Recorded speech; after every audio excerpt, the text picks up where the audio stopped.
在咧新竹竹东有一位负责人点着武汉肺炎来过身，想袂到伊遗体送到私人的殡仪馆冰3天了后，当要到火化时阵，看到死亡证明是写讲染着武汉肺炎，工作人员是惊一个拢唔敢活过去。这敢有违反着传染病死亡24点钟内就要烧掉证据，也引起众人议论。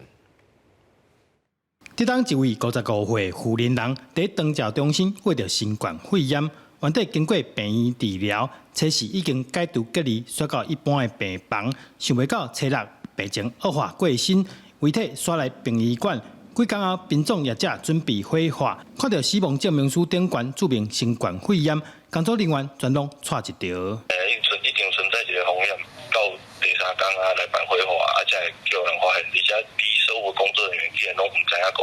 今仔日伊的死亡原因是这个。县政府赶紧对外澄清，这名妇人过身时 CT 值已经超过30，并无传染的风险，所以唔免24点钟来火化。未来白要求病院方面爱注明清楚，避免造成误会。依照一般我们死亡证明这个原因的填写，那我们还是会把初始造成这个疾病的原因写在前头。各个医院都会在加强沟通请他们在类似这样的一个情境的时候，要诊断证明书